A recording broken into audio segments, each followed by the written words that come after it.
All right, everybody, time for another short lecture. Now, if you gotta go out, find yourself a mask. It can be simple, maybe it's just a handkerchief, something, but if you gotta be around other people, cover up. Luckily, since we're online, I don't need it right now. So today we wanted to figure out how we do the linear combination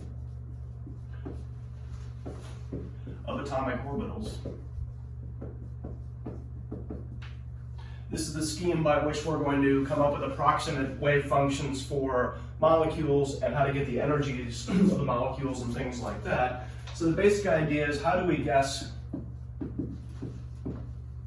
the wave function for a molecule? In the last lecture we talked about the variational method, meaning that method said if we could come up with a guess, we knew how to optimize it. The question is, how do we guess cleverly?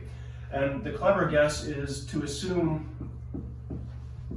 that the molecular orbitals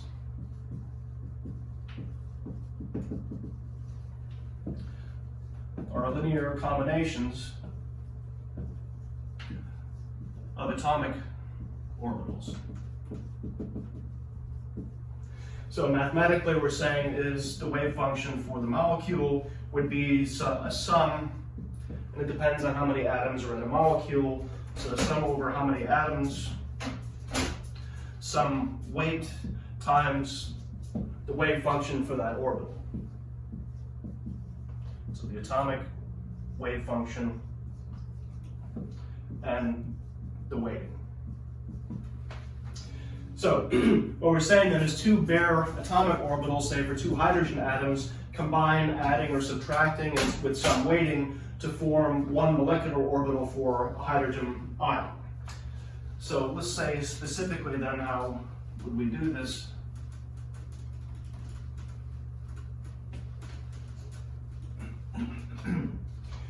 So let's say we have H2+. So the idea then is we have two protons, but still only one electron. So we'll say they're separated by some distance big R. We've got a single electron, which is some distance R1 from the first proton, R2 from the second proton. The idea is that if we assume the protons are much, much heavier than the electron, which they are, their motion is much slower than that of the electron, so we can assume they're basically sitting still to a decent approximation, and we only worry about the one electron. So the molecular orbital idea is that each electron, or each in this case, the one, the electron occupies a 1s orbital of the original unbonded atoms for the ground state. So in this case, we know the potential energy of the electron would be minus k e squared times 1 over r1 plus 1 over r2. The kinetic energy term is just like it always is, and we know that for the unoccupied or the unbonded atoms, that the original wave function would have been our normalization constant, which is not terribly interesting at the moment, times this exponential decay, which was the hydrogen 1s wave function. The idea then is that for the molecule, a decent guess is that the electron will sometimes want to be in this 1s state, sometimes in that one, so some weighting of those two possibilities should be a decent guess. In other words, we would say that a guess for the molecular wave function would be some constant times the first one plus some constant times the second one, and with everything being symmetric, we'd probably figure these two constants would be in the same in magnitude, so it's an equal weighting of both contributions, but that wouldn't necessarily generally be true. So basically what this assumes, in a way, is that bonding is a relatively weak perturbation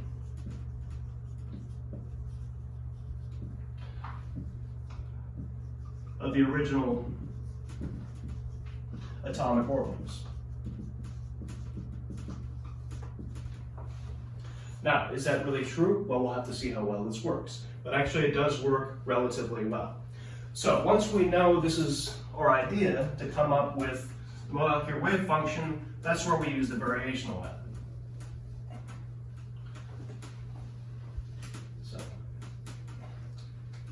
So we say that our wave function is going to be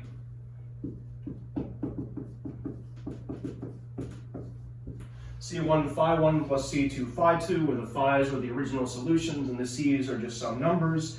And then we know for the variational principle, our energy is psi star h psi integrated over all space, divided by what amounts to our normalization condition.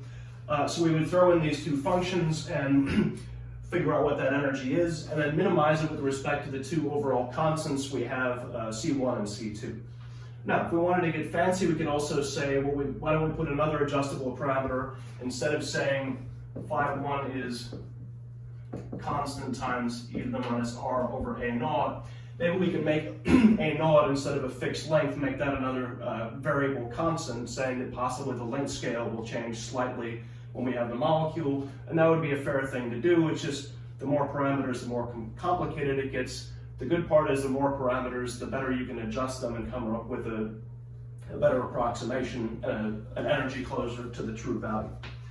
Now, if you do this, you can come up with an expression for the energy, which looks a little bit fearsome, but I'll just write it out first and define what these terms are in a minute. So basically, what we're going to get is a bunch of integrals involving phi1 and phi2. But these integrals are just numbers. So that capital H's and capital S's in the end are integrals, which we'll define in a minute. But we get an expression of the energy, which is in terms of the C constants, things which will end up being constants depending on the details of the wave function. But this is what we would optimize with respect to these parameters. So what are these integrals? S12 is what we call the overlap integral. And basically all it is the integral of the two wave functions mashed against each other over all space. So the idea is, let's say both wave functions were positive. So we have proton 1 plotting as a function of space, proton 2. We'd say, well, the ground state wave function for a hydrogen atom looks something like this.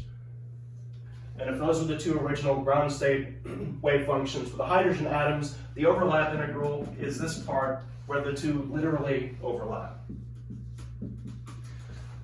So, looking at this energy expression, the more the wave functions overlap, the lower the overall energy is going to be, so we want overlap. Now, on the other hand, it could be the two have opposite signs. We'll worry about that a bit. So that would actually be an unfavorable term. So it depends on what the signs of the wave function are, but if they're both positive, this would help us lower the energy.